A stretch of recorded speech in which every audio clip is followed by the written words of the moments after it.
Alright, let's play Happy Home in Robloxia. Okay. I like to hear this story real quick. Alright.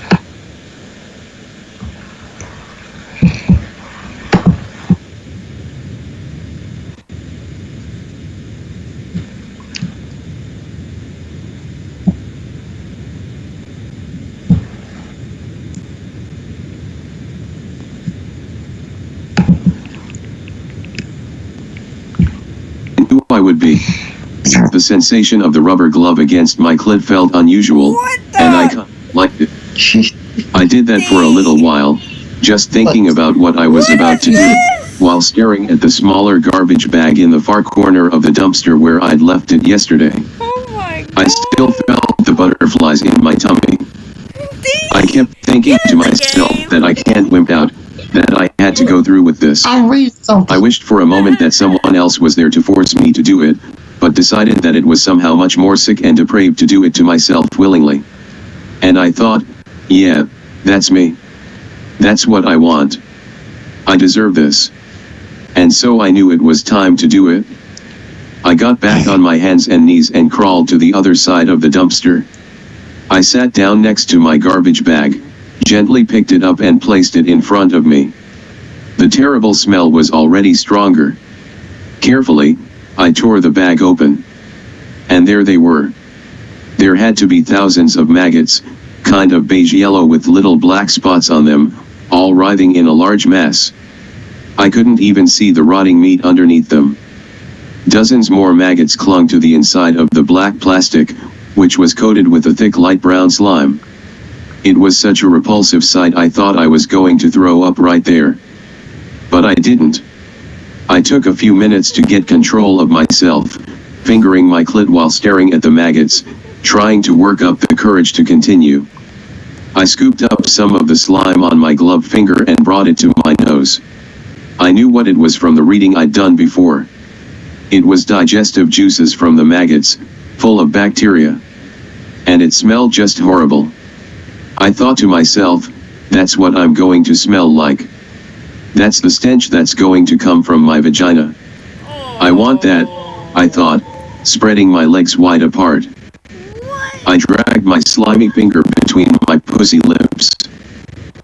My clit felt like a hard little pebble beneath the slime. I didn't want to come right then, though, and I was still right on the edge of gagging, too. But I knew there was no turning back now, so I let my fingers lightly touch the top of the maggot. It's not over, but Get in the game. I'll get in the game. Oh no, we gonna finish this story. Hold on.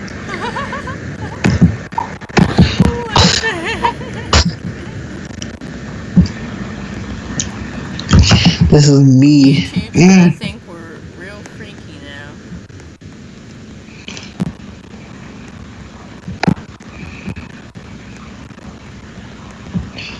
It's a long story, girl. The maggots felt like nothing I'd experienced before. They We're seemed not to done. have such energy, totally different from picking up an earthworm or something. And they felt so alive. I was fascinated and nauseated at the same time. Sinking my fingers into the mass, I felt the solid meat beneath. Gently breaking it apart, I could see that the meat had turned gray except for the very center, which was still pink, and that the maggots had penetrated into it but not too deeply yet. Hello? There was still Hello? Oh, dude, you're fucking crazy. Your face is frozen. Okay, it's unfrozen. Back to the story. plenty of food for my filthy little babies. I broke off a small chunk of meat that was covered on one side with maggots and held it for a moment while I fought back another urge to vomit. It was finally time, I thought. I leaned forward, and holding my pussy lips apart with one hand, I gritted my teeth and pushed the maggot-covered chunk of meat into my vagina. And then, totally without expecting it, I had an orgasm. A quick, sharp one that only made me want more. And more was coming. I broke off another small chunk of meat, along with another part of the maggot mass, and pushed it inside me. This one had more maggots on it, and I stopped for a moment to see if I could feel them inside me. I wasn't sure I could, but it didn't matter. I wanted them all. I needed to take them all inside me. Oh. With that thought, I went sort of wild. I started pushing bigger chunks of meat and maggots, and even handfuls of just maggots into me, over and over. Girl.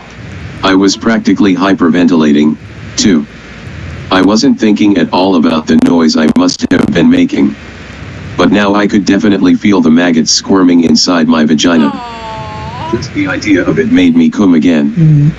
Finally, once I had crammed all of the rotten meat, and all of the maggots I could inside me, I felt so filthy, so disgusting, like I turned myself into some low, depraved sort of beast. And that made me so incredibly hot, together with the constant movement of the maggots inside me. But it was time to go. Holding my hand over my crotch, I slowly crawled back to my clothes and managed to get dressed again without anything coming out. I put the gloves back into my pocket and climbed out of the dumpster. And right then I could hold back the revulsion of what I'd just done no longer. Holding myself up against the side of the dumpster, I threw up. Ever vomited while you were horny? It's weird. Walking home down the alley, I felt like I was in a daze. I kept asking myself how I could have done this to myself, but then asking why I'd waited so long. I had to walk slowly to make sure nothing got squeezed out of my vagina, but also to keep from coming again. I found myself amazed at the whole thing, that I'd stuffed the most intimate part of myself with these things that were too disgusting to even touch without gloves. And that I was totally getting off on it. Once I was home, I locked myself in my bedroom, took off my clothes, except for my double panties, and got into bed. I closed my eyes and just let myself feel the maggots squirming inside me. For a while I tried to watch TV, but I couldn't really pay attention to it. The maggots were too wonderfully distracting. I skipped dinner. Later on, when I really had to pee, I did it by taking down my panties and holding my hand over my crotch, wearing the rubber gloves, of course. The next morning I called off of work after being awake most of the night. I mainly stayed naked in my bed all day masturbating, barely getting up for anything. I wanted to do nothing but let my nauseating little babies grow inside my pussy. Ooh. Pretty early, though, I realized the smell was getting really horrible. I opened the window. I also wet a bath towel and stuffed it under my bedroom door. I didn't want my parents to get suspicious. A little later on I realized that I didn't need the panties to hold the maggots and the meat inside me. The mass pretty much stayed in place as long as I laid kind of still. I thought, hey, I guess that means I'm infested, which made me come again. I was always right on the edge of orgasm, and it didn't take much to go over the edge. I also noticed that the maggots seemed to be more active if I kept my legs apart and realized that they probably needed to breathe. So that's how I ate a lot of time. I did get up and read my email and posted an update on my webpage, but I couldn't seem to think clearly enough to write much. Then I had to pee again, but I just didn't want to get up. So I just peed in the bed. It made me come. I just wanted to keep feeling the maggots moving. And they seemed even stronger, in anything. I was totally in heaven with it. I didn't eat at all, either. I heard my parents come home from work. During the evening my mom said hello through the door and wondered why I was staying in my room like a hermit. I said I was reading a novel all the way through at once, which I actually do sometimes. She left me alone. I hoped she didn't smell anything. I surfed the web for a while that night and looked at porn. I came a few more times. I decided to go ahead and take a shit in my bed, right where I was. That just made me more turned on, and I ended up smearing some of my shit over my thighs and my pussy and coming again. I noticed that the maggots started coming out a bit. Maybe they liked the shit. A couple times one would creep up on my belly. I'd just flick it back down between my legs. I was getting tired at that point. It really was time to sleep and my vagina was throbbing and kind of